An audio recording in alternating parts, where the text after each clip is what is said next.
Deputies were chasing a suspect just before that pursuit came to a crashing end.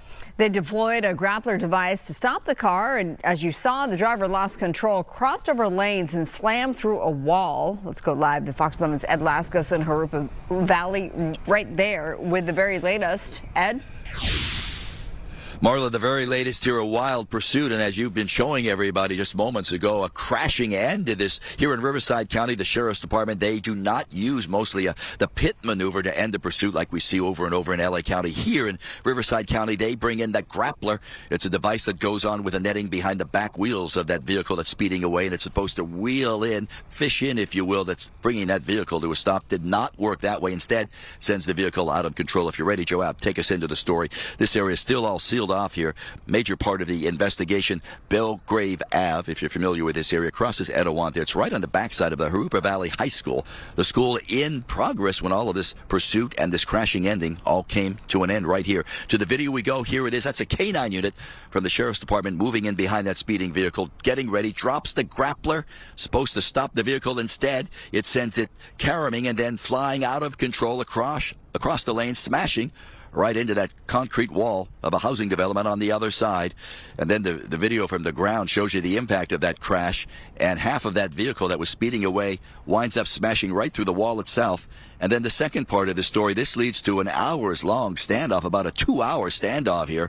They're trying to talk the driver out. They bring in the SWAT units, the Bearcat. At one point, they not use one, but two flashbangs to try to scare the driver, to get that driver out. Then the SWAT commander comes in. They break the front window, the windshield, drop in some tear gas. Still no luck. Eventually, they're able to pull the driver out. Unconfirmed reports this late hour that the driver may have died, and all of this may have been an act of suicide. Still trying to get all of that from the Sheriff's Department. In any event, though, imagine being in the yard there looking over that fence. You see the pursuit. You see them using the grappler, and then all of a sudden you see that vehicle heading right toward you.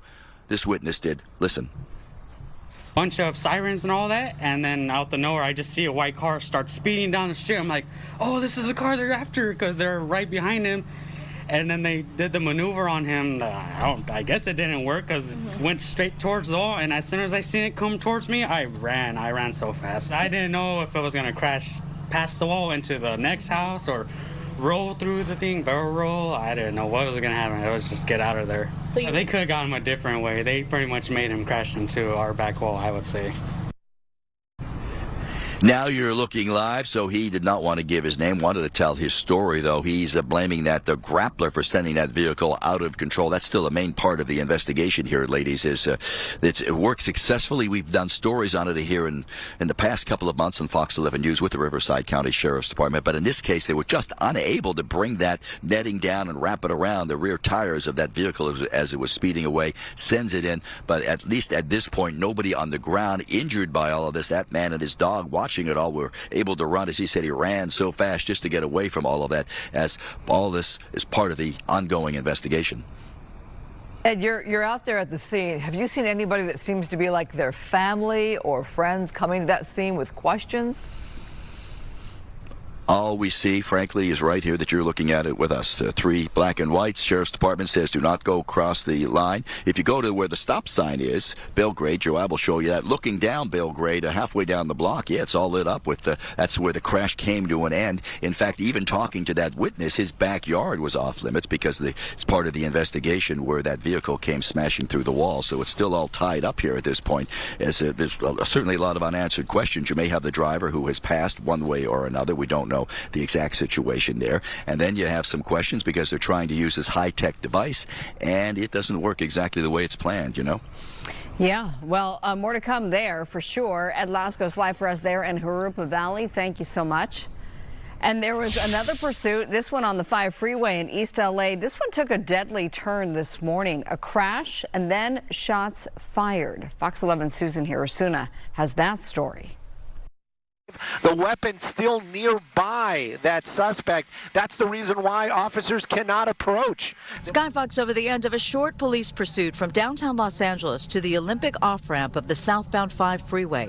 Officers with guns drawn are poised behind a police vehicle the suspect had driven into. The suspect then pulled a U-turn and came back toward the black and white vehicle, slamming into the vehicle. The driver of that vehicle got out of the car, and fired shots, unknown number, at the officers. Officers returned fire. The suspect went down. Police then slowly approach the man until it's clear it's safe to pull him away from the vehicle. From Skyfox, you can see a second suspect with his hands out the car window. Apparently, the condition of the car meant the door wouldn't open, and the suspect had to come out the window to follow officers' orders. You can see LAPD making the move right now, ballistic shield, and of course a number of officers with weapons drawn, taking that suspect into custody. This man is sent to the hospital. The driver is pronounced dead. Very fortunate that it was on an off-ramp, and the off-ramp is fairly secluded, from the standpoint of ricochets or other people being inadvertently hit. The police chief said no one else was hurt, but the two officers in this car were sent to the hospital as a precaution. The impact of the crash set off the airbags. Hours later, the coroner came to transport the suspect's body. As in the case of all police-involved shootings, a long list of agencies come to the scene to investigate. Force Investigation Division is here. We'll have robbery homicide out. We'll have representatives from throughout the department. The coroner's office does a separate independent investigation. Our inspector general will roll a team out here. The DA will roll a team out here. Right now, LAPD says it's too soon in their investigation to release the names of the two men involved in this police pursuit and shootout. We did run the plates on the stolen BMW. Apparently, the vehicle is owned by a man in Newport Beach. In East Los Angeles, Susan Hirosuna, Fox 11 News. An update to a story we first saw here last night. Council member Tracy Park today painting over that graffiti at a vandalized home there in the Pacific Palisades. Fox 11's Matthew Seudorf was there first to report vandals tagging fire-damaged homes in the neighborhood. Similar incidents are being investigated. 2 people were arrested for tagging in Malibu last month, allegedly found with 50 cans of spray paint. Councilmember Park says she's contacted the LAPD to ask for more police patrols in that area. Live look from our Santa Monica camp. The Ferris wheel looks very pretty tonight on this Wednesday night, making our way to the weekend. We have meteorologist Markina Brown, and I'm just going to call out the pants. I'm not the only one. Sparkly. Yeah, it's like the Ferris wheel. Yeah, what'd you call me? Dolly Parton, right? I said, wow, Dolly Parton. Who else did I name? Elvis, James Brown. Little James Brown. I'll I love take it. Fancy. Dolly Parton's a legend, so I'll take it. Absolutely. They're all legends. Yeah. Like you are. Sure, thank you. Wow. Let's get to it, right? Let's get to the forecast. Let's get to the forecast. We've got some changes on the way, ladies, and when we monitor what's happening over the next 24 to 48 hours, one word says it all, and that is deteriorate. Our conditions are going to slowly deteriorate as we head towards the next 24 to 48 hours because we've got a system coming our way that will, as we see now, just a partly cloudy sky, but as we get into tomorrow and the next day and the next day, that will increase. So we'll look for the clouds to increase, our temperatures will decrease, and our chances for rain will go up. As we take a look at what's going on currently for the city of Los Angeles, they've got clouds. They've got 66 degrees, humidity level at 72%, winds not a problem, very light and out of the northwest. We take a look at more of the temperatures on the outside, and we see some pretty mild stuff with the folks in Glendora. Look at you, 79 degrees. That's a nice evening. 63, though, in Santa Monica. The folks in Manhattan Beach, cooler, obviously, along the coast there at 64.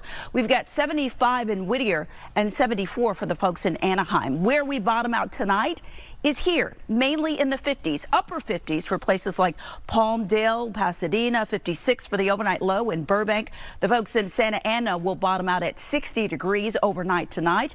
We take you to Anaheim, you're looking at 59, 58 for the folks in Ontario. Manhattan Beach looking at a overnight low of 60 degrees. But when we talk about what LA specifically is going to do overnight tonight, not a big dip in temperatures.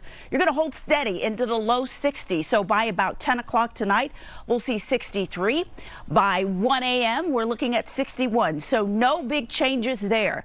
But again, we are talking big time temperature changes in the forecast to come our way as we head towards the end of the week and into the weekend. I will let you know how low those temperatures will go. Plus, I will track not one, but 2 potential storm systems coming our way. All of that coming up in just a little bit. Until then, ladies, back to you. It's a change. Watch closely here. You'll see a woman sprinting across a parking lot. Santa Ana police say this surveillance video shows a woman escaping an attempted kidnapping. Fox 11's Nick Garcia with a story you'll see only on Fox 11. Almost taken. An Orange County woman says a man tried grabbing her outside of her workplace in Santa Ana Tuesday morning. Her brother Harry says she fought back and was able to escape. She called me just screaming in the phone, and I couldn't make out anything she was saying. I was asking, where are you? What are you doing? What's wrong?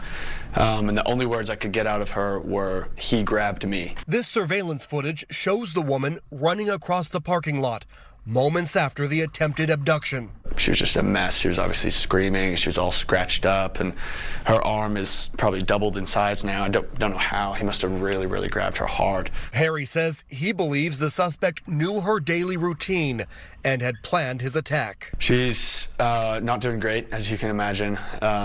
She's terrified. She's staying at home for a little while. The Santa Ana Police Department confirms detectives are investigating this attempted kidnapping. As of right now, we think that there's only one person that was involved. He got into a dark blue van with white lettering and just fled. In Santa Ana, Nick Garcia, Fox 11 News. Very scary. Glad she's okay, physically anyway. Still ahead at 8, former Attorney General Pam Bondi refusing to testify in the Epstein investigation. What happens if she doesn't show what lawmakers are saying? Next. I'm Christina Gonzalez in downtown Los Angeles, where the ketamine queen gets 15 years for selling the ketamine linked to the death of actor Matthew Perry.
So-called ketamine queen is sentenced to 15 years in federal prison for selling actor Matthew Perry the drugs that killed him. Fox 11's Christina Gonzalez has that story. I'm bitterly disappointed. Defense attorneys react to the 15-year sentence handed out to Jasvin Sanga for supplying the ketamine linked to the death of actor Matthew Perry in October of 2023. No comment from the prosecution. Speaking for Perry's family, his stepdad, national correspondent Keith Morrison. The law is the law, and this is a very fair judge, and she considered the case very carefully and delivered a highly reasoned sentence. U.S. District Judge Sherilyn Peace Garnett granting the prosecution's request for 15 years, taking into consideration that Tsonga, dubbed by prosecutors as a ketamine queen, had admitted to selling drugs out of her North Hollywood apartment for years before Perry died, including the ketamine that caused the death of aspiring personal trainer Cody McLaury. He died of an overdose in 2019. Tsonga, seen here on her Instagram account, was never charged with McLaury's death. But today in court, the ketamine queen broke into tears as McLaury's own sister, Kimberly, told her that if she had stopped dealing after her brother's death, Perry might be alive today. Tsonga herself addressed the court and looked at the judge, never at Perry's family, while saying she was sorry. You have a hard struggle to wake up and make a business feeding the addictions and holding who are desperate for drugs. The last two people to be sentenced include the go-between, the distributor who hooked up Tsonga with actor Perry's assistant. And that assistant himself, the one who administered a lethal dose, he's also set to be sentenced. He faces 15 years as well. I'm Christina Gonzalez in downtown Los Angeles, Fox 11 News.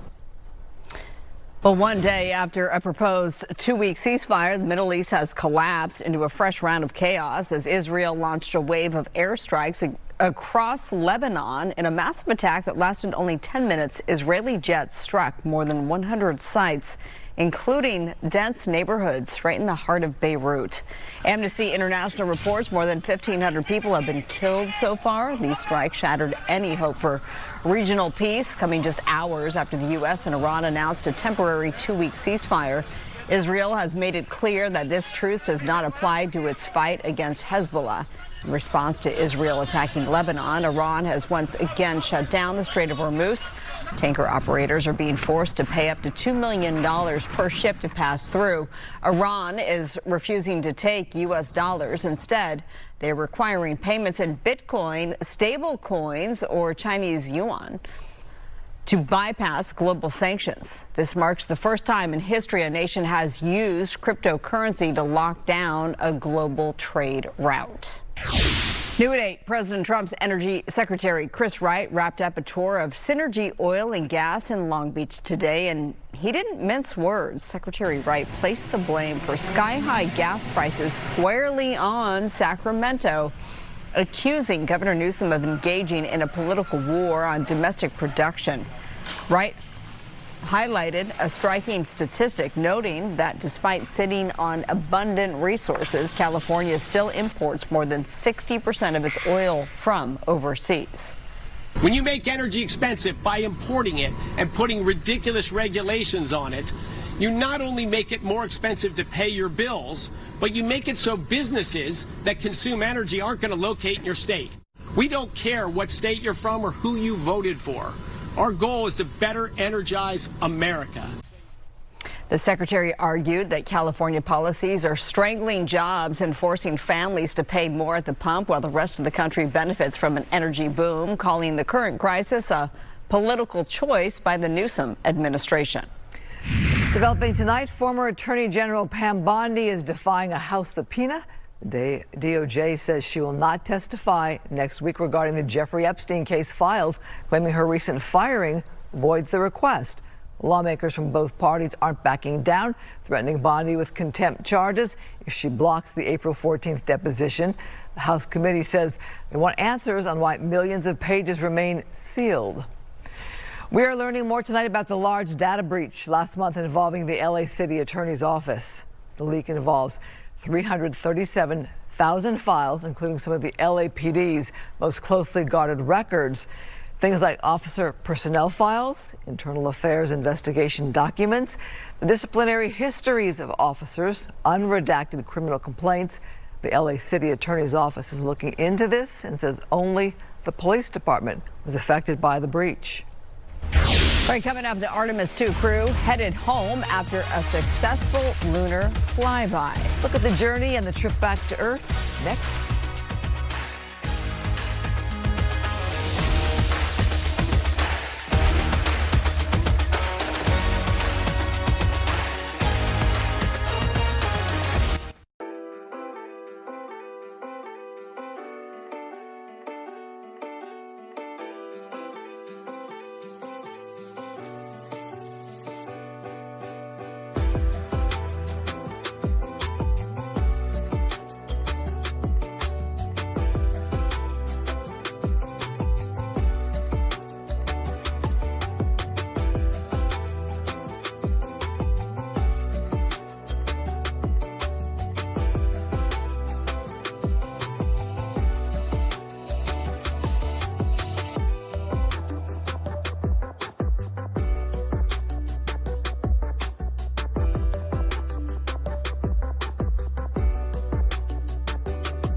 Weather is sponsored by My Home Sold. It's a nice night out tonight on this, is it Tuesday? Wednesday. Wednesday. It's usually me. Right. So looking forward to the weekend because I'm looking forward to the rain. Are you? I am. She's got her, I'm sorry, she's got her Friday night pants on though, doesn't she? I do. I can't get enough of them. I want a pair. Okay, I'll stop dancing now. Hey, it looks like the lights in the San Fernando Valley. Oh, my pants? Yes. Oh, okay. It does. Take that. Thank you. Let's talk about some weather, though. Ladies, as Christine said, we're looking at rain. I am tracking not one, but two storm systems headed our way. And it could get pretty interesting around here as we get into the weekend and even the end of the weekend, because not only are we talking about getting wet, we could see some isolated storms in and around the area. So we'll get to that.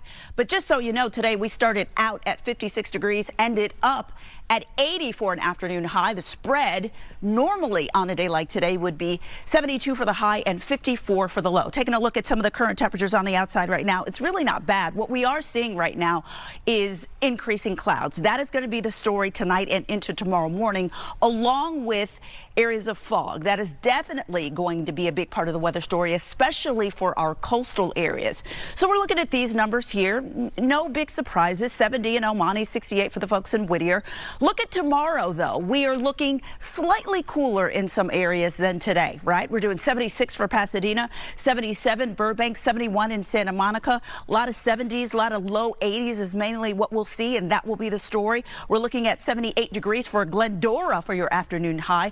The folks in Whittier looking at 76 degrees. The weekend forecast, though, take a look. Big difference. We're looking at upper 70s tomorrow. That's Thursday.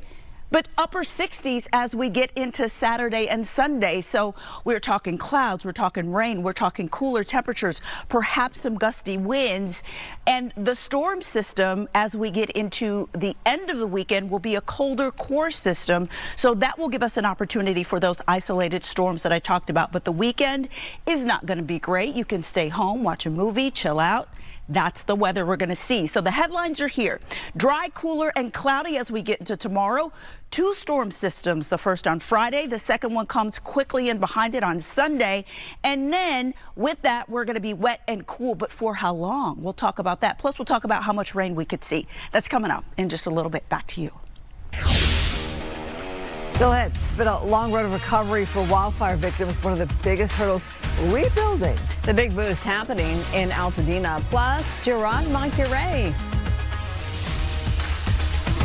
Hello, ladies. It's quiet here in Foley Pavilion, but it wasn't a little while ago. What a celebration it was to celebrate the 2026 Women's National Champions. We will bring you the entire program, the celebration here in Westwood, coming up in a live report.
Live across SoCal, this is LA Live News Tonight on Fox 11 Plus. And UCLA Bruins, this is for you. Oh, yeah. Exciting, right? The UCLA women's basketball team celebrating their national championship at Pauley Pavilion tonight. And Jurupa, he's live in Westwood inside Pauley Pavilion with all that reaction tonight. Jurupa? Well, ladies, this is how you want your college basketball season to end if you are a program. I'm going to step out of the way for a second. You want it empty. You want it quiet. You want people picking up confetti because you won the national championship and you had a huge celebration here. There were several thousand of the Bruin faithful here in Pauley Pavilion tonight to celebrate a team that is super unique, that had 6 seniors that all came back when they could have left, maybe gone to other places, maybe gone to the WNBA. And they came back specifically to support each other with one goal in mind, not make the most money, but to win a national championship. And sometimes you get teams that come back for that reason, and it doesn't happen. But for this team, it happened, and they were celebrated rightfully so tonight here in Westwood. As I told you, thousands of fans piled into Pauley Pavilion to honor Coach Corey Close and all the players on a 37-1 record and a national championship, the second in the history of the women's program here in Westwood. The last one was 1978 when it wasn't the NCAA, but this is the first NCAA title. And these women all came from all different parts of the country, and Lauren Betts pretty much put it the best as she spoke, thanking everyone for how her life changed when she became a Bruin and stepped foot here in Westwood. From the second that I hopped on campus and I joined this program, transferring over, it has been the most amazing experience. I appreciate you guys welcoming me with open arms. I can't thank you guys enough for all of the support through my entire journey, everything that I've been so open about. You guys have always been there for me, and I really appreciate it. This team is truly the best team I've ever been on, and I will miss all these girls. These will all be my sisters for life. We can't wait to come watch you guys next year. We're alone. This group is just so special. We're all best friends. The power of friendship and the power of love is so special and so powerful, and that's what got us to be national champions. So I just want to say thank you so much, and we love you. There was just a sense that it's just too big a market. You'll always be dwarfed by, the Lakers, the, Dodgers, and so on and so forth. And let me tell you, LA cares about women's basketball now. Corey Close nailed it. For the last 3 days, the UCLA women's team has been the talk of the sports world. They were texted by President Obama. They were on Jimmy Kimmel. They were honored by the Lakers last night against Oklahoma City at the Crypt. It hasn't stopped. It has been a 3-day whirlwind. Corey Close told me they've loved every moment of it. And I got to tell you, it was amazing to be here because it was a historical night. The accomplishment was obviously something that everyone understood. They don't come easy. It's been a long time since a banner was won here for Pauley Pavilion, which eventually they will raise. 1995, that was the last men's championship. And as I said, 1978 was the last time the women won a title. So just a glorious night here in Westwood. Everyone went home happy. And what an accomplishment by these ladies. They will never be forgotten. They have left their mark here at UCLA, ladies. Well, Gerard, as a girl dad, you have 3 young girls at home. What does this mean for you? Well, I'll tell you what. They watched part of the championship game with me, even though I was the one making the most noise. I got to admit, I was cheering. I was cheering like I cheer for the Lakers if I'm sitting at home with the Dodgers. But they were watching with me. We've come to a couple games together. They've been to several gymnastics meets here at Pauley because my littlest is hardcore. But you know what? They were all about it. They loved it. They loved coming to the basketball games. We came to a couple last year as well. And, as Corey Close said, women's basketball has left a mark on the City of Angels this year, without a doubt. Well, it's quiet behind you there. Still a pretty picture. Must have been just so fun to be there. I'm sorry, say that one more time, Christine. I said it's so quiet behind you now. Pretty picture, though. Must have been so fun to be there. It was, and at the end, I'm sure you saw it in the VO, but there was a huge flow of confetti at the very end when they raised the trophy, and it was like an ongoing. It was like a snowstorm, right, Julio? It was, and it went all the way into the stands and everything, and everyone loved it. And it was a fitting end. It was a celebration of greatness. That's the best way I can put it. And as I said before, these ladies deserved it. They earned it, and they were a pleasure to watch and cover all year long. Nicely said. Yes, perfectly said. Gerard, thank you. New at 8 now, the Paley Museum is showcasing some of the hottest shows on TV. That includes Nobody Wants This. The stars walk the red carpet at the Dolby Theater. We go live to Fox 11's Laura Diaz in Hollywood with the latest. Laura? Yes, it's a premier television festival, and it's held each and every year. And as you just mentioned, tonight the focus was on Nobody Wants This. Of course, everybody who was here definitely wanted it. They're fans of the show, and we had the opportunity to interview the stars as they walked the red carpet. Let's listen. The theme of connecting beyond our differences is something that everyone understands, and we aspire to as human beings, to find each other in spite of the things that might on the surface feel like they make us very different. Honestly, it's cool. The fact that people have connected with the show in the way that they have, it's really hard for shows to break out. There's a lot of, there's a lot of television shows, but there's also just the internet. Well, if you haven't seen the Netflix show, it's a story with a lot of charm. The premise is a podcaster played by Kristen Bell who is agnostic, and she starts dating a rabbi played by Adam Brody. Now, the push and pull of their relationship has audiences simply in love with the series.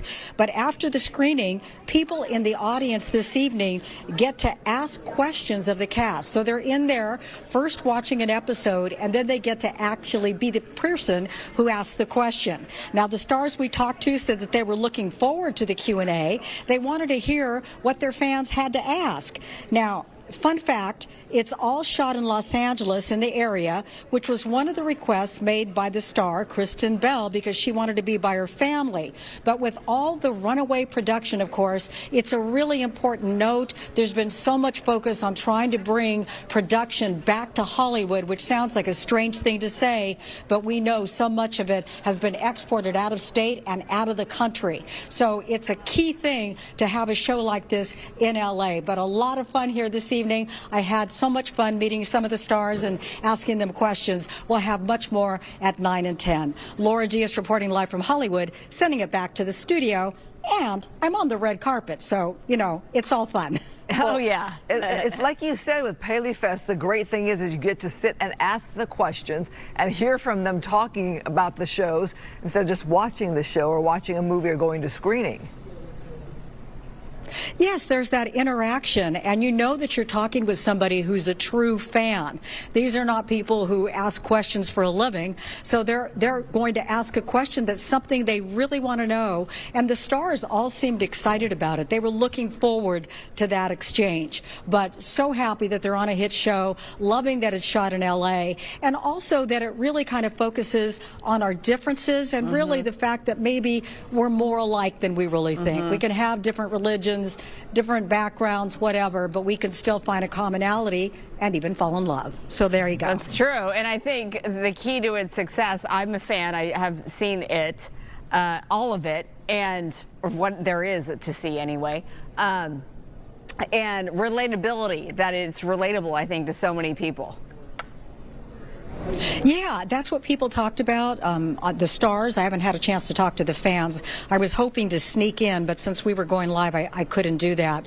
But the people I've spoken to think it's the authenticity, right? We can all relate to it. People are looking for love. This story is actually based on a true story. It's a premise of Sarah Foster, who is the daughter of David Foster. And she said she hit 35. Hey, I want to find somebody to spend the rest of my life with. And the man she fell in love with was of a Jewish background. She hadn't been raised with religion at all. She said, I came from a Hollywood family with multiple divorces. We weren't raised with religion. And now all of a sudden I find myself in this new family. And so it's based on her life. She was absolutely delightful. Wow, I didn't know that. And I'm going to show you some of her interview. She and her sister, of course, are both very involved in projects. So more to come at 9 and 10. Oh, very good. So great. Thanks. All right, Laura, thanks. We're celebrating Armenian heritage with a spotlight on a local artist with a very unusual studio. Inside his family's mechanic shop, he's turning metal into sculptures, and many are inspired by his Armenian roots. Fox 11's Araxia Karapetian takes us there. This family mechanic shop has been part of the community for nearly 50 years. Tero Khayalyan's father and uncle built this business after immigrating from Syria. Basically, it's a family-owned business. I've grown up here in the shop, and I also love doing art. I used to see car parts differently when I was younger, and I do abstract painting as well, but I get more satisfaction out of scrap metal car parts in my sculptures when I create them. Scrap metal, old bolts, even kitchen utensils. In Tero's hands, they became sculptures. Nothing is junk to me, yeah. If I could weld it, I'm gonna create it. Friends and family now save their scraps for him. All of a sudden you see like friends and family with a bucket with their old spoons and spoons. They bring, hey, make something out of this. And yeah, I use nails, screws, bolts, nuts, anything that I could, get my hands on. My specific job here is I do exhaust systems. So I bend tubings and pipings. That's more like an art form for me. Creating these pieces isn't easy. It takes a lot of toll on your hands and your body for sure. A lot of heat comes out to it, a lot of grinding. For Tero, the process is also therapeutic. It's a different approach that I take to it. I challenge myself even more when I'm doing my sculptures than rather me sitting there and just doing a regular painting. The experience from it, the meditation through my sculptures, it satisfies me a lot more. Many of his pieces reflect his Armenian heritage, including a powerful sculpture honoring the memory of the Armenian genocide. I want to show people what they could see, what we have endured with all the pain through one of my sculptures. But his wife Maral says inspiration can also come from everyday life, even pop culture. Tero has always really loved Johnny Depp and Tim Burton. Those are his true inspirations. The result, a massive metal black pearl ship and a sculpture of the Mad Hatter's hat. Those were actually labors of love for him. Today, there's even a small room in the shop filled with his work. It's like my little museum, right? It's funny because whoever comes and once their car is done, they're gonna come and pay. They just literally walk in, they're like, where did I just step into, And we totally forget about the payments and then we're talking about my art.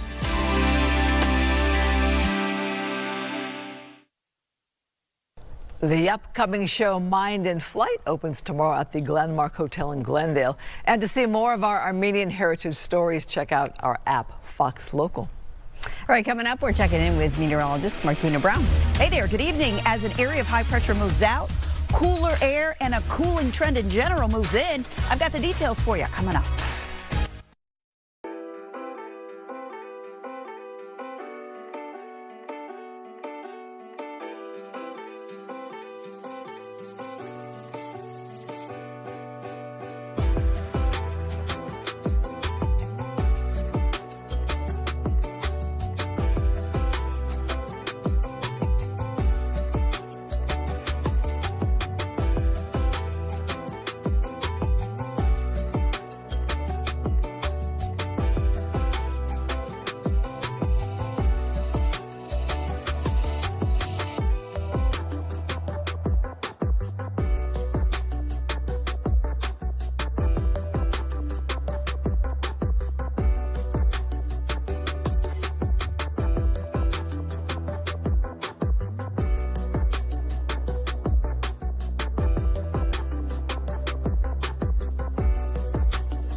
Companies donating historic homes to help Altadena residents rebuild after the Eaton fire. We were there this morning as the first one was delivered. Fox 11's Mario Ramirez has that story.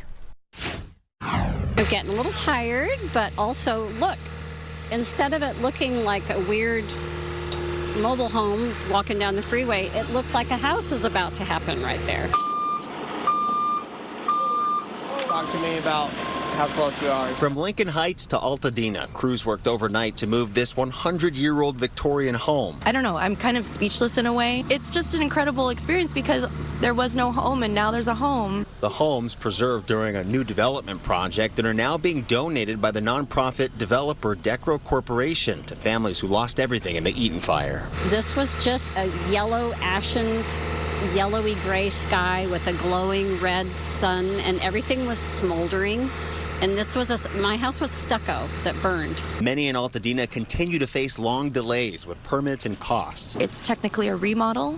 It's not building from the ground up. It's not for the faint of heart, but I do encourage people to think of it as an option. We have many people who haven't even taken their first steps yet. All of us are carrying so much loss and trying to juggle so many things. We could use more help. Crews will spend the next several weeks reassembling and restoring the structure right here in this lot. And while this marks a new beginning for the homeowner here, she says so many of her neighbors are still struggling through the rebuilding process. More than 6,000 homes were destroyed here in the Eaton fire, and thousands of residents have yet to take that first step in the process. In Altadena, I'm Mario Ramirez, Fox 11 News. What a very different chapter for these people. Mm-hmm. How can you imagine? A long-awaited chapter. Yeah, but the thought of creating your own space and making it your own has got to be daunting a bit. Yeah. Emotional too. All right, we're talking about a nice night out. Yes. Right? Yeah, it's nice out. Lots of places are pretty mild. We've got numbers that are still in the 70s right now. Yeah. So tonight's weather isn't an issue at all. Is tomorrow the real big cool down? I think it'll start cooling, like the cooling trend starts tomorrow. Okay. So I wouldn't be surprised to see temperatures slightly cooler tomorrow than today. Okay. Then you'll really start to feel the difference as we progress, especially as we get into Friday, Saturday, and Sunday. So here's where we are. Headlines right here. Let's start off where we left off earlier. Dry, cooler, and cloudy tomorrow. Two storm systems are coming our way as we get into the weekend. The first will be on Friday. The second will quickly follow. It looks like that one will get here as we get into Sunday. And with those two storm systems, we are talking about wet weather and we are talking about cool weather. So let's take a look at this storm system. This is storm system number 1, still well off to the west of us as it makes its way towards us. We are expecting the rain to possibly start for the majority of us as we get into Friday night. That moves up and out, and then that second one dips down pretty quickly as we get into Sunday. So looking at the rain chances here, Friday 40%. We're increasing that chance as we get into Saturday, and then Sunday still a slight chance of showers. But Monday, the rest of the work week looks pretty dry. So here's what we're talking about in terms of rain amounts so far. This is what the models are painting out. It looks like, as you can see in that blue area there, mainly we're looking at about 3/4 of an inch to about maybe 1.5 inches. So isolated showers, downpours happening really as we look at what could happen mainly as we get into Friday night and Saturday. That will be the time for those isolated heavy downpours, so we will watch out for that. Let's get into the 7-day forecast, shall we, so I can show you what you should expect as we get into the weekend and how those temperatures will come down. 76 degrees, not bad for LA and Orange County tomorrow, right? But you'll notice we're increasing the clouds and temperatures are going to be cooler than today, and even more so as we get into Friday, Saturday, and Sunday. These are the days we're going to be watching here with temperatures in the upper 60s, rain, maybe even some isolated storms too. For the coast, 71 degrees will be your story as we get into tomorrow. Friday, Saturday, Sunday, big differences there. Even though we start to dry out as we get into the beginning of the work week, you can see it's going to take those temperatures a little bit to recoup. So we're going to only be in the upper 60s as we get even into next Tuesday for you.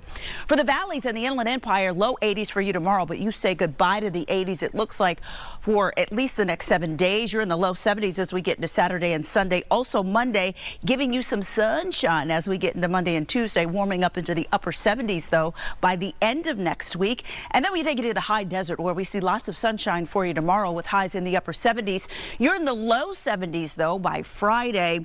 Saturday, Sunday, chance of rain, low 60s is all you're going to do, but you quickly dry out as we get into Monday and Tuesday. Lots of sunshine. In fact, Tuesday, how about highs in the low 70s? That is a look at what we're doing, ladies. I'll send it back to you. We still have more news ahead right here at 8. But first, here's a preview of what's coming up at 9. This liquor store in Lompoc feeling very lucky tonight. A customer is now a millionaire, a multi-millionaire. We'll explain. Plus, I sat down with singer Akon to talk about his new album and his new worldwide tour and more. We'll have that at 9.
Astronauts aboard Artemis 2 are speeding back to Earth on cruise control after a successful lunar flyby. NASA says they took 175 gigabytes worth of pictures of the far side of the moon. The crew providing a breathtaking look at the dark side of the moon and this Earthrise image. I just love it. The most detailed images yet right here. In their remaining time, the 4 astronauts are conducting tests and experiments that will help aid astronauts on future missions. Splashdown is set for this Friday in the Pacific, just off of San Diego. The astronauts took a poignant page from Apollo 8, naming a pair of lunar craters. One was named Carol, after the late wife of Commander Reed Wiseman. The second crater was named after their capsule, Integrity. And Christina and I will have live coverage of that splashdown on Friday. All right, Nutella is going viral from space after a jar got loose in the Orion capsule. Look at it. It started floating around in zero gravity. Somebody grab it. It was accidental, but it looked like the perfect advertisement. The folks at Nutella were over the moon about it. Oh, yes, they were. Posting online, Nutella is out of this world, and said they were honored to have traveled farther than any spread in history. That is hilarious. That is hilarious. As Marla mentioned, we are counting down to splashdown. Our coverage here begins at 10:30 Friday morning. Artemis 2 prepares for re-entry along with special reports throughout the day. Splashdown scheduled for just after 5 p.m. There is a post-splashdown news conference at 7:30, and we'll also have live coverage right here at 8. For all the details, just download the Fox Local app. We're so excited. I'm very excited about that. A rescued 200-pound sea turtle named Meatloaf is now on display at the aquarium of the Pacific in Long Beach. You might remember Meatloaf, found entangled in fishing line and debris in January. He is undergoing rehabilitation in the aquarium's new sea turtle care area. Wow. Vets tell us the line severely damaged a front flipper, and Meatloaf had to have surgery. The goal is to release her back into the wild, but pretty picture right there. Huge. Yeah, she looks like she's had a few bumps and bruises, a few bites of meatloaf. Oh, hence big one. Hence A meatloaf. big one, Yeah. right? Yeah, well, I was wondering if they were going to keep the creature there at the aquarium. Right. But I'm kind of happy to hear that. Yeah. Let's go back out. Going back home. All right, don't go anywhere. We're not done yet. LA Live News Tonight continues at 9 right after the break.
Live across SoCal, this is LA Live News Tonight on Fox 11 Plus. Towards me, I ran so fast. They could have gone a different way. They pretty much made him crash into our back wall.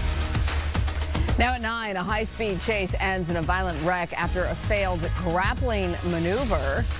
Plus, justice for Matthew Perry, the so-called ketamine queen, is sentenced to 15 years in prison. Also, Hollywood hotspot, the cast of Nobody Wants This takes the red carpet at the Dolby Theater for PaleyFest. They're taking you inside the star-studded celebration. Hey there, meteorologist Martina Brown. As you can see, we are dry right now, but that's about to change. I'm tracking 2 storm systems headed our way. The details are coming up. All right, Martina, thank you, and thank you so much for being with us. You're watching LA Live News Tonight. I'm Marla Tejas. A violent end to a pursuit in Riverside County. Here's a look at it. A driver crashes into a wall after this grappling attempt goes wrong. Let's go live to Fox 11's Ed Lascos there in Jurupa Valley at the scene with more now. Ed?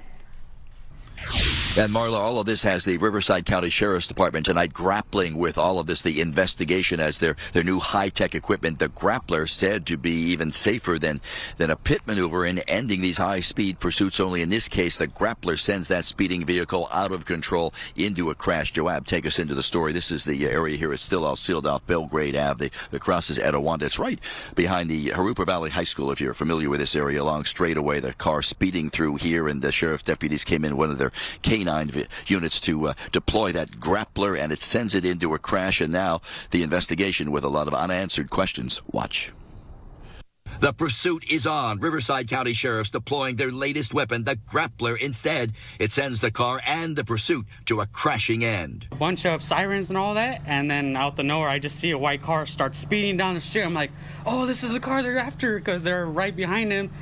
And then they did the maneuver on him. I guess it didn't work because it went straight towards the wall. And he's standing by that wall in his own backyard. As soon as I seen it come towards me, I ran so fast. As I seen all the stuff like flying past me, and I'm like, yeah, that could have took me out. Then flashbangs and tear gas. The crash leads to an hours-long standoff. The driver pulled out of the car, while the investigation now centers on the grappler itself. Earlier, Sheriff Show, Fox 11 News, just how it works, deploying a netting that stops the vehicle. The sheriffs claim it's actually safer than a pit maneuver, controlling that speeding vehicle. But as this one unfolded, no control here. They could have got him a different way. They pretty much made him crash into our back wall, I would say.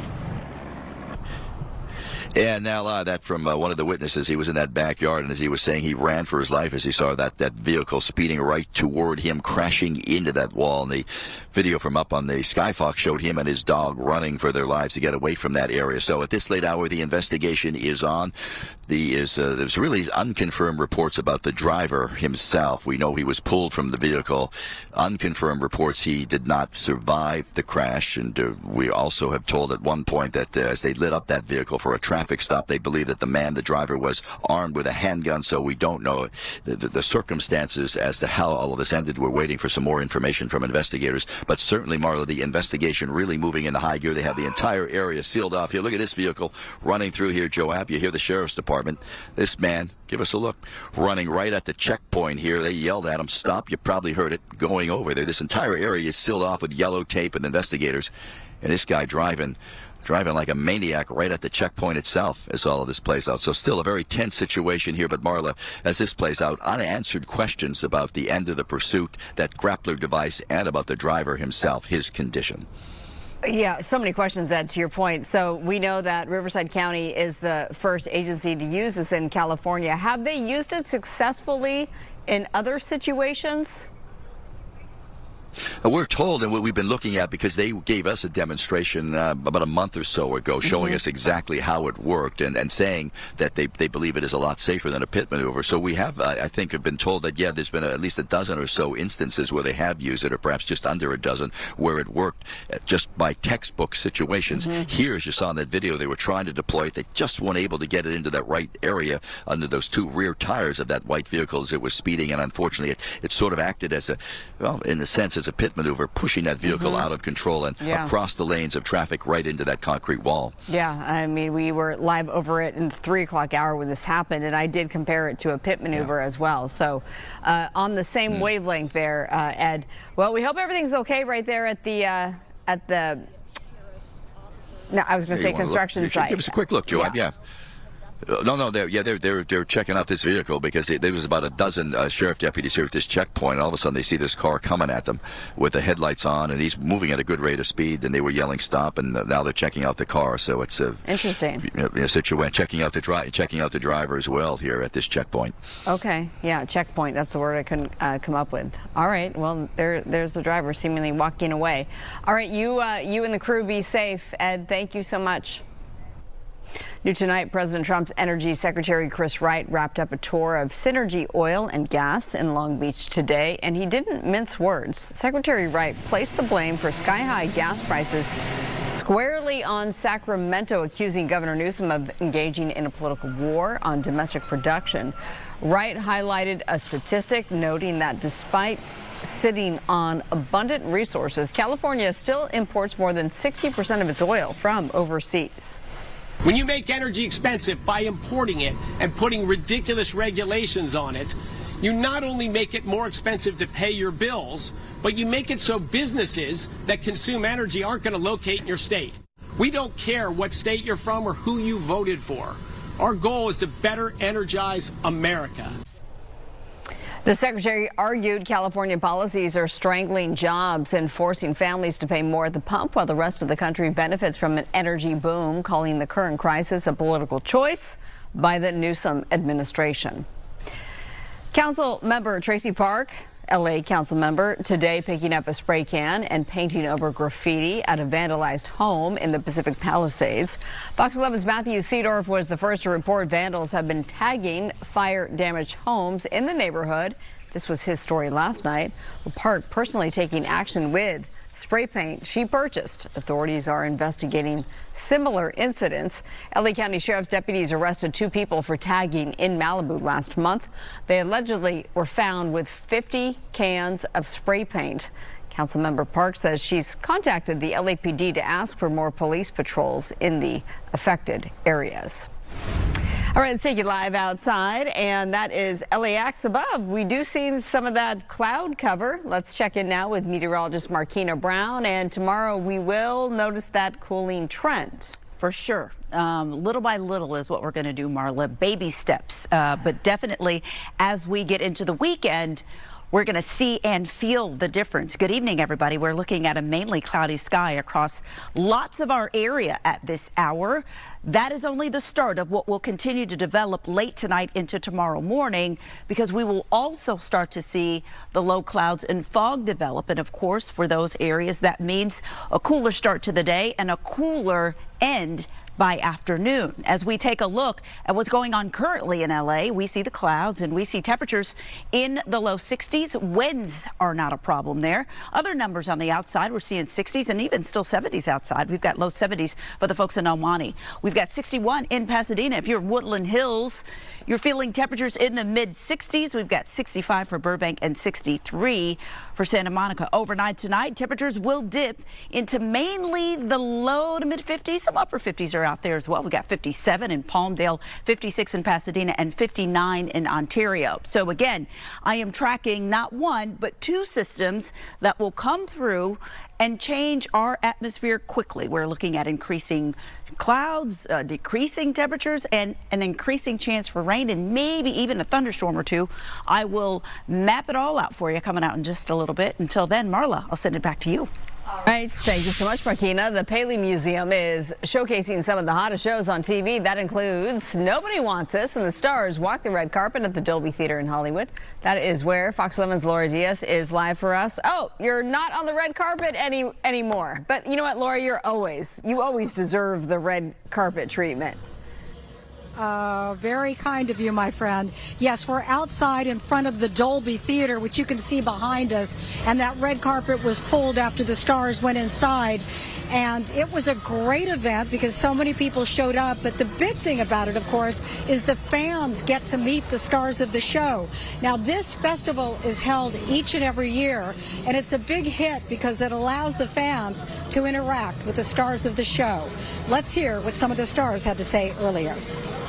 I knew that I really enjoyed working with her, and we had a really nice rhythm, and I enjoyed her a lot as an actor and as a person. But I did not know that these characters, us in these roles, would spark to each other so much and kind of have the reaction it did. The theme of connecting beyond our differences is something that everyone understands and everyone we aspire to as human beings, to find each other in spite of the things that might on the surface feel like they make us very different. Honestly, it's cool. The fact that people have connected with the show in the way that they have, it's really hard for shows to break out. There's a lot of, there's a lot of television shows, but there's also just the internet. Well, that was Adam Brody, who plays the heartthrob. He was the very first person you heard from.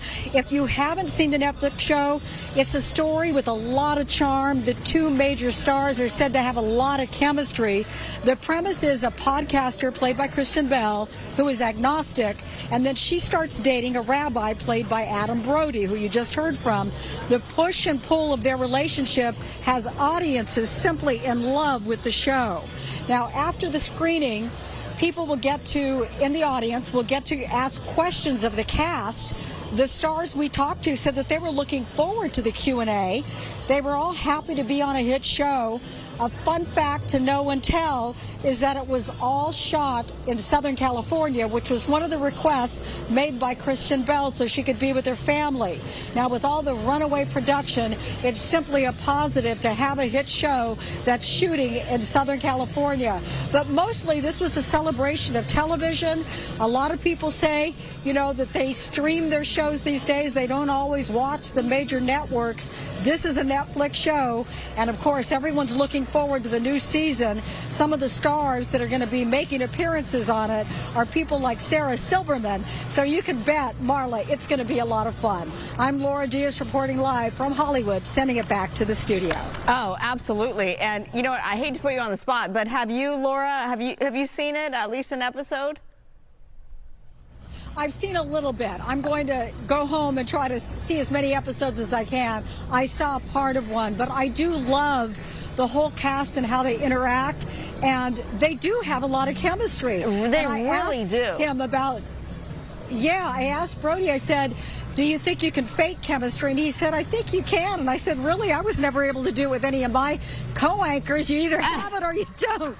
And then he laughed and he said, okay, on second thought, maybe you're right. So I'll try to play more of that in a future episode, okay? That's awesome. That's a perfect soundbite, Laura. I love it. I love that you said that. Good comeback. Isn't that the truth, by the way? I think so. Yeah. Now my mind went somewhere else, and I had a follow-up question, and now I can't. Now I'm thinking about my co-anchors, Laura. I will say this. Yes, it is. It's such a fun show.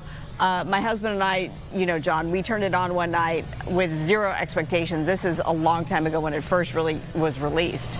And it was one of those where you just can't get enough. And they're just quick episodes. They're funny. They're heartwarming, very relatable.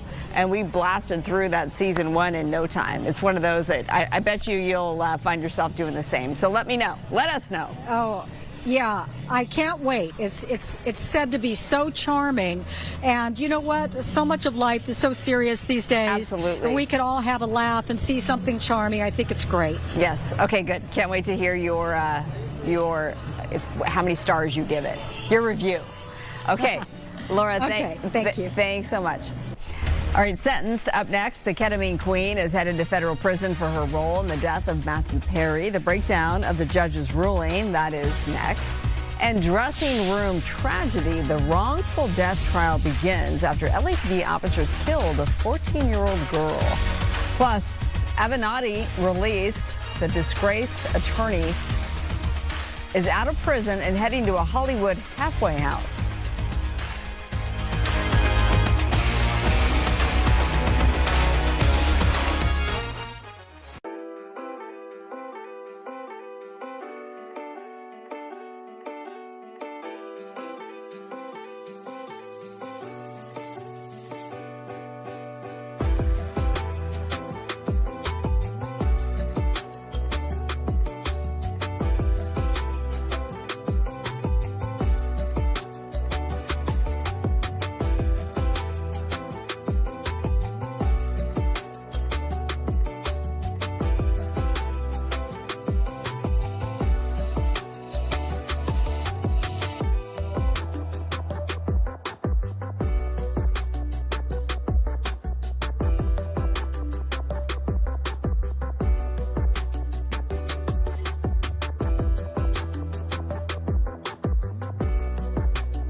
Welcome back. A wrongful death trial is underway after an LAPD officer shot and killed 14-year-old Valentina Oriana Peralta. This happened back in 2021 as officers confronted an assault suspect.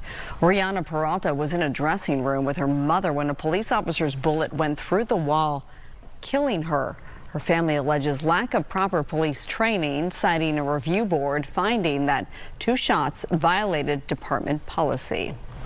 The so-called ketamine queen is sentenced to 15 years in federal prison for selling actor Matthew Perry the drugs that killed him.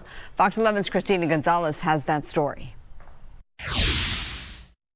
I'm bitterly disappointed. Defense attorneys react to the 15-year sentence handed out to Jasvin Sanga for supplying the ketamine linked to the death of actor Matthew Perry in October of 2023. No comment from the prosecution.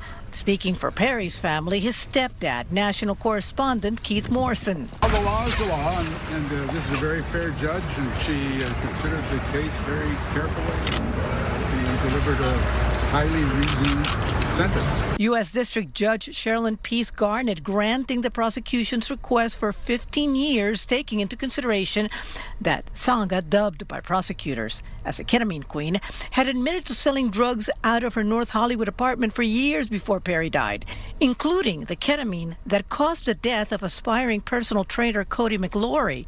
He died of an overdose in 2019.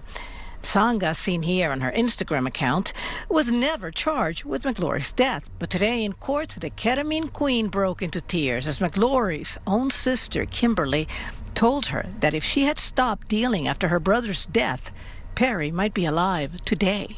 Sanga herself addressed the court and looked at the judge, never at Perry's family, while saying she was sorry. You have a hard struggle to wake up every day and make a business of feeding off the addictions and holding who are desperate for darkness. The last 2 people to be sentenced include the go-between, the distributor who hooked up Sanga with actor Perry's assistant. And that assistant himself, the one who administered a lethal dose, he's also set to be sentenced. He faces 15 years as well. I'm Christina Gonzalez in downtown Los Angeles, Fox 11 News.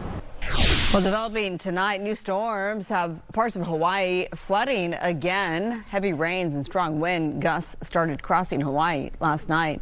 Maui County first responders have already spotted some street flooding and bridges swamped by water. There's also growing concern about the possibility of landslides. Weather is sponsored by American Career College. All right, from those conditions to what we're dealing with, which isn't a whole lot right now as we give you a live look from Santa Monica, but as meteorologist Marquina Brown is going to tell us, things will be changing pretty soon, right? Yeah, already we're starting to see slight changes, Marla, tonight and into tomorrow. So slowly but surely happening, baby steps. But by the time we get to the end of the week and the weekend, you're definitely going to feel and see the difference on the outside. Right now, it is gorgeous. Clouds are starting to increase for just about everybody. Low clouds and fog will be the story overnight tonight for sure. Let's take a look at what we did today. Started out at 56 degrees, ended up at 80. That's above the normal high of 72 degrees and the normal low, 54 there. So the normal spread, 72, 54. We did 80, 56, not bad. That is going to change. Taking a look at some current temperatures on the outside. We've got low 70s. Nice in El Monte right now. The folks in Diamond Bar at 63 degrees. We've got 60s for the folks in Pasadena. Down in Torrance, you're in the low 60s. So mainly 60s on the outside right now. For highs tomorrow afternoon, cooler than what we saw today, but just by an eensy-beensy bit. 77 degrees will be the high for the afternoon. For the folks in Palmdale, we're doing 78 in Santa Clarita, 80s in Woodland Hills, 77 in Burbank. LA will see 76 degrees tomorrow. So mainly just upper 70s, a low 80 or 2 out there. But again, slowly but surely seeing things change. And this is kind of where things bottom out. As we look at your weekend forecast for Saturday and Sunday, we're looking at 60s, not 80s, not 70s, 60s with a chance for rain and also some isolated storms. That will be a possibility as well. So here's what you need to know. We are going to keep it dry and cool and cloudy as we get into your Thursday. 2 storms, not just 1, but 2 are coming our way as we get into the weekend. We've got the first one flying through as we get into Friday. 1 will quickly become behind it as we get into Sunday. And with that, we are talking about wet and cool weather in the forecast just in time for the weekend. One of the culprits are right here. This is an area of low pressure. Counterclockwise winds around it. It comes our way, completely changing up our weather pattern. Again, I'm talking about really winter-like conditions around here. The second one will get in as we get into Sunday. That will cool us off, and so we are looking at even cooler weather because of the second one. It'll be a colder core storm, so that will be the story. In terms of our chances for rain for LA specifically, the best chance will be Sunday. So the rain gets in for most of us as we get into Friday night, sticks around on Saturday, and then slowly moves out as we get into Sunday. Stick around. We'll talk more about timing, and I'll let you know how much rain you could see in your neighborhood coming up in just a little bit. Marla, back at you. All right, Markina, thanks. A deadly showdown coming up. A police chase ends in a shootout with officers on a busy freeway off-ramp. We had the latest from the scene.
Well, take a look at this video behind me here. You'll see a woman sprinting quickly across a parking lot. Santa Ana police say this surveillance video shows a woman escaping an attempted kidnapping. Fox 11's Nick Garcia with a story you'll see only on Fox 11.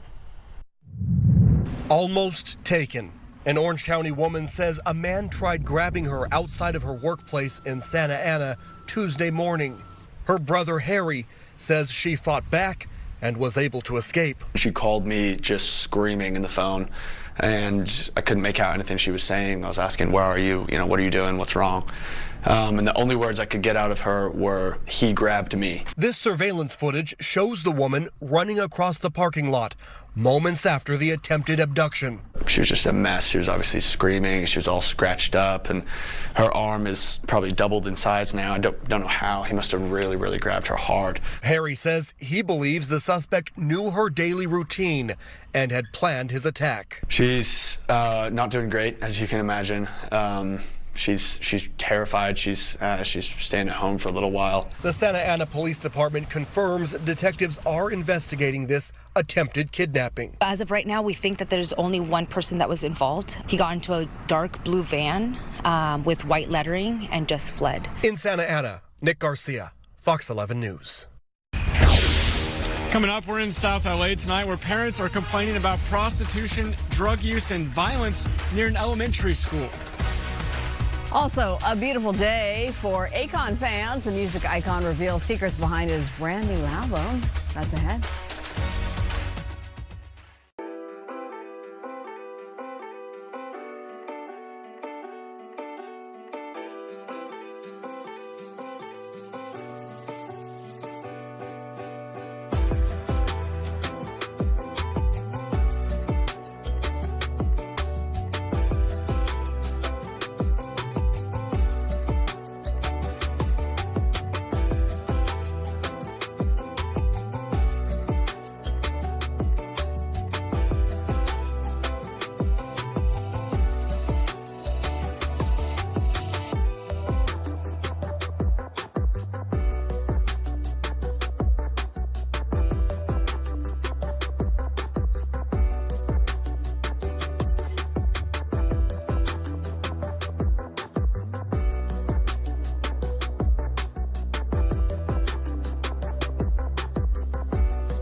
Live across SoCal, this is LA Live News Tonight on Fox 11 Plus. Only on Fox 11 tonight, long-standing concerns of safety at a South LA elementary school. Parents complaining about dodging homeless and camps, drugs and prostitutes while walking their kids to class. Fox 11's Matthew Seedorf reporting tonight from South LA with the very latest. Matthew? Well, Mara, this is something that parents say they've been complaining about for years, and then today the city actually came out and cleared out the encampments, but already they're back. Only hours after a city cleanup, a notorious encampment returns near an elementary school with flames. They come back within an hour. Some of them just said, oh, we're just waiting for them to clean up and we're going to get back. That's how bad it is. About a block from 61st Street Elementary School is the 110 freeway underpass. A lot of pipes that are broken in pieces, massive condoms used. A spot parents and their kids daily dodge tents, mounds of trash, drugs, and violence just to get to class. And people having sex in their cars, and once they're done, they throw the used condoms on the sidewalk and on the street, and this is directly where children are walking to and from school. I had a parent that actually comes into school, and she has 2 kids, and she was snatched by one of the homeless encampment and was placed in the tent. And the only reason it didn't went further is because we kind of watch ourselves. Several residents have voiced concerns. I've been in contact with City 9 and also the school since 2021, trying to get them to come up with permanent solutions. What's been the solution so far? 0. I've called 311. I've done it through the app. I report when there's actually fires. When I have gotten here, the fire department tells me, oh yeah, we know them by the names, but we can't do nothing about it. Finally, Wednesday, city crews cleared it out, but within hours, some homeless returned. Trash cans back. We walked in and found this fire burning over motor oil, then turned around after seeing a man neighbors say consistently carries a machete. That I am very, very disappointed with the city. Parents demanding a lasting fix so kids can walk to school safely. Respectfully, come out your desk and come and do your job, because these kids deserve better. We reached out to Councilmember Curran Price's office as well as LA Unified School District, and so far tonight we haven't heard back. Reporting live, Matthew Seedorf, Fox 11 News. When you covered these issues time and time again, and that's typically the situation where we reach out to the council member who represents said area, and we're waiting to hear back. How often are you hearing back, and are these responses put into action? I'd say my batting average on responses is around 60%. Okay. And sometimes there's action. We'll see them clear out the encampments, but it's also typical, kind of like what we're seeing tonight, where within hours the homeless start coming back, and you can imagine 2 days from now it's probably going to look like it did before this cleanup took place today. And I know the timing of your shift isn't conducive to talking to people at school, but I have to imagine that school officials are also very concerned about this. Yeah, I mean, it's pretty eye-opening how close this is to, not a high school, not a middle school, but an elementary school. And then all of the lights on the street surrounding the school are also out from, we've been talking about these copper wire thefts. So there's just a whole lot of issues going on. Also right next to Figueroa, where we've widely reported on prostitution taking place. All right. Well, a lot to unpack there. Matthew Seedorf, thank you so much. A pursuit on the 5 freeway in East LA took a deadly turn this morning. A crash and then shots fired. Fox 11's Susan Hirasuna has that story. The weapon still nearby that suspect. That's the reason why officers cannot approach. Skyfox over the end of a short police pursuit from downtown Los Angeles to the Olympic off-ramp of the southbound 5 freeway. Officers with guns drawn are poised behind a police vehicle the suspect had driven into. The suspect then pulled a U-turn and came back toward the black and white vehicle, slamming into the vehicle. The driver of that vehicle got out of the car and fired shots, unknown number, at the officers. Officers returned fire. The suspect went down. Police then slowly approach the man until it's clear it's safe to pull him away from the vehicle. From Skyfox, you can see a second suspect with his hands out the car window. Apparently, the condition of the car meant the door wouldn't open, and the suspect had to come out the window to follow officers' orders. You can see LAPD making the move right now, ballistic shield, and of course a number of officers with weapons drawn, taking that suspect into custody. This man is sent to the hospital. The driver is pronounced dead. Very fortunate that it was on an off-ramp, and the off-ramp is fairly secluded, from the standpoint of ricochets or other people being inadvertently hit.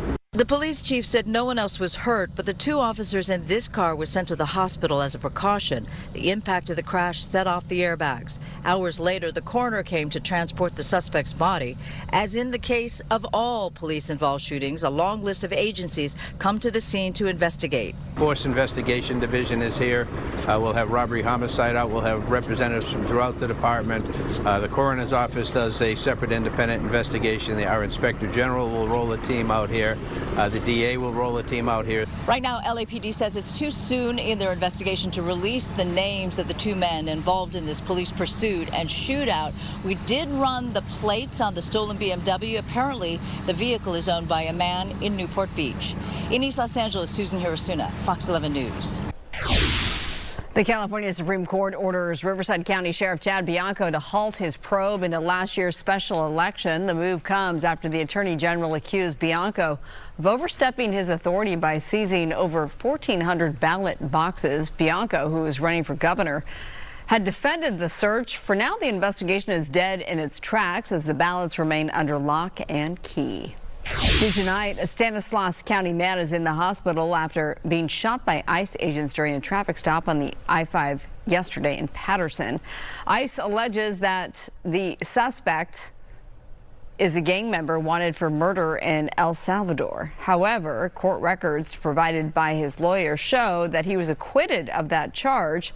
Federal officials claim Carlos Ivan Mendoza Hernandez used his car as a weapon during the encounter. His attorney argues he was merely panicking while trying to flee. We are conducting a thorough, methodical investigation to understand what transpired prior to today's shooting. This will take time as our agents conduct our investigation and our evidence response team finishes processing the scene. Hernandez is reported to be in stable condition and will speak to his attorney tomorrow. The attorney accused of defrauding a porn star who sued President Trump is out of prison tonight. Michael Avenatti has been ordered to report to a halfway house in Hollywood. He served 4 years of an 11-year sentence in prison after being convicted of fraud, identity theft, and other charges.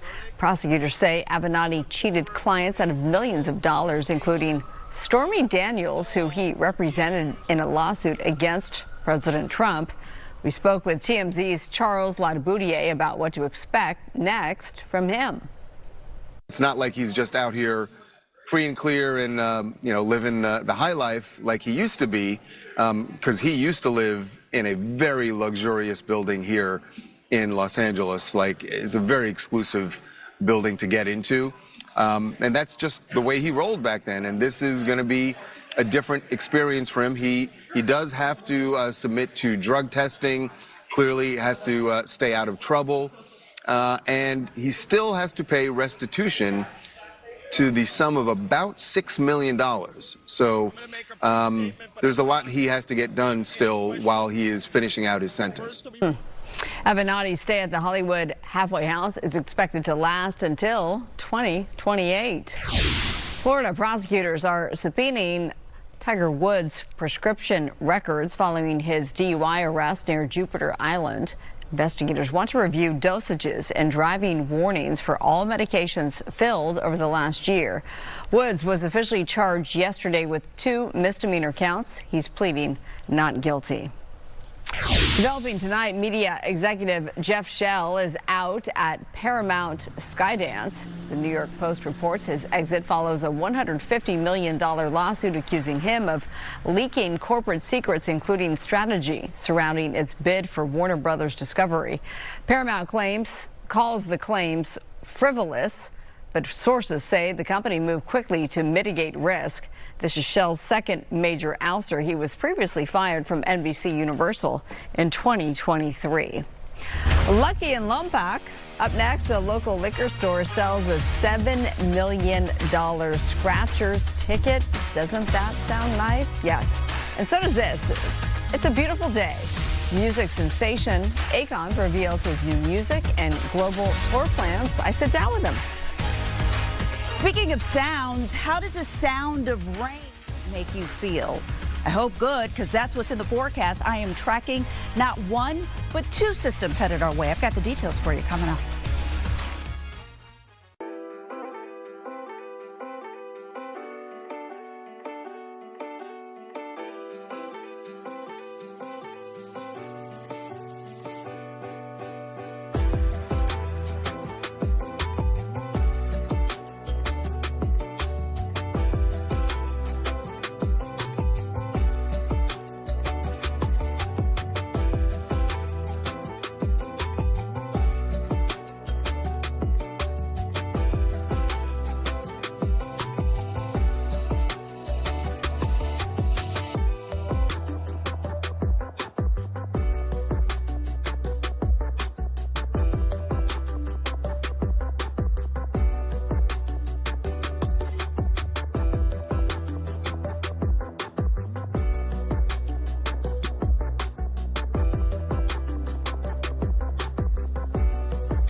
for sunshine. Thank you for rain. Thank you for joy. Thank you for pain. It's a beautiful day. Yes, this is the newest song from the multi-talented Akon. He also has a new album coming out and a big global tour with Grammy award-winning Neo. And last night we sat down with a superstar right here in studio. Let's get the background, though, on A Beautiful Day. What's the inspiration behind that? Man, I think sometimes we take granted for just being alive, waking up, everything going well. Because no matter how bad you think you got it, there's somebody out there got it worse. Isn't that the truth? I swear, man. So I like to cherish every day as a beautiful day for sure. And you seem like the kind that you just want to pay it forward, too. Man, if I can, I definitely want to, because I'm in a position to. God bless me, so why not? Yeah, absolutely. You know? Okay, so you got this coming out, this song, A Beautiful Day, that comes out on the 22nd, drops, as they say? Yeah, 24th. The 24th? Yes. Is that when you go on tour, too? Yeah, like I literally timed it as the tour is starting, the album drops. Okay, so you're a busy guy. So what do we need to know about you? You're pairing up with Neo for the global tour, and you come locally as well, because it's 57 cities? 63, I think. Okay, I need to fact check myself. Yeah, we added a lot of dates. Okay, you can't always believe what you Google, people. No, but this is not your fault, because I mean the tickets were just so hot that venues wanted to add nights on it, so we just like. It caught us off guard too, but we was like, why not? Let's do it. Okay, what do you attribute to your success besides your distinct sound? Oh man, oof. I mean, I don't even know. I think the fans would have to be able to answer that question. Oh, because I'm still till this day every day I have to pinch myself. You know? Well, you're just so unique, and you just have that sound that people just once you hear you just sing it over and over and over and over. Yeah. Well, I know you've got those dates coming up, but you also have a big date next week too, right? Mm-hmm. Huh? You have a big date next week coming up? Isn't it your birthday? I forget my birthday every year. So you saw I'm thinking about. I'm like, what I got coming next week? I saw. You're right. Like I literally just forgot. Is your birthday April 16th? So is mine. No. Yes, it is. Are you serious? Yes, it is. I hope you like me because we share a birthday. I took them by surprise. Akon and Neo will be at the Intuit Dome in Inglewood August 21st, and tickets go on sale. You can find them on Ticketmaster.com, and of course, meteorologist Markina Brown, you know that we'll wish Akon a happy early birthday, of course. Yeah, and you too. Oh, well, thank you. Hey, no problem. Yeah, and I told them Kareem Abdul-Jabbar also shares a birthday. Is that right? Yeah, and he said, okay, we're good people. Have you ever met somebody who's like, I forget my birthday every year? No. I'm a big birthday person. I love to celebrate birthdays. Same. Okay, good. All right.